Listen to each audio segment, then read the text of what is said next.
காதல் மனைவிக்கு கணவர் கொடுத்த ராகி உருண்டை. கொலை செய்து நாடகமாடியது வெளிச்சம்.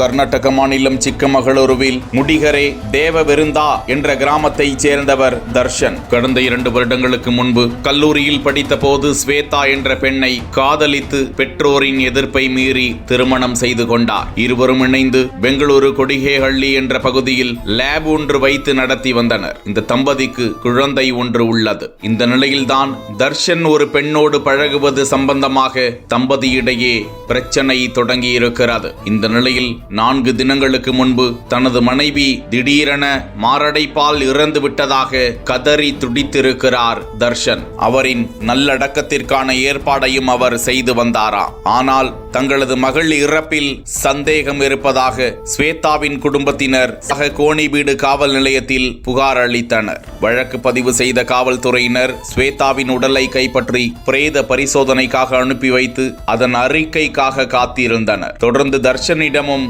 விசாரித்து வந்தனர். இந்த நிலையில்தான் பிரேத பரிசோதனை அறிக்கையில் அதிர்ச்சிகர தகவல் வெளியானது. ஸ்வேதா உடலில் விஷம் கலந்திருப்பதாக அந்த அறிக்கை தெரிவித்திருந்தது. தர்ஷனிடம் கிடுக்குப்பிடி விசாரணை மேற்கொண்ட போது ஸ்வேதாவை ராகி உருண்டையில் கலந்து கொடுத்து கொலை செய்ததாக தர்ஷன் அதிர்ச்சிகர வாக்குமூலம் அளித்திருக்கிறார். கணவரை பிரிந்த ஒரு பெண்ணோடு தனக்கு பழக்கம் இருந்ததாகவும் மேலும் பல பெண்களோடு தொடர்பில் இருந்தது ஸ்வேதா தெரிந்து கொண்டார் என்றும் இதனால் குடும்பத்தில் தகராறு இருந்து வந்த நிலையில் அவரை தீர்த்து கட்டிவிட்டால் சுதந்திரமாக வாழலாம் என எண்ணி கொலை செய்ததாக தர்ஷன் கூறியதாக தகவல் வெளியாகி இருக்கிறது. தொடர்ந்து அவரை கைது செய்த போலீசார் விசாரணைக்கு பிறகு நீதிமன்றத்தில் ஆஜர்படுத்தி சிறையில் அடைக்க இருக்கிறார்கள்.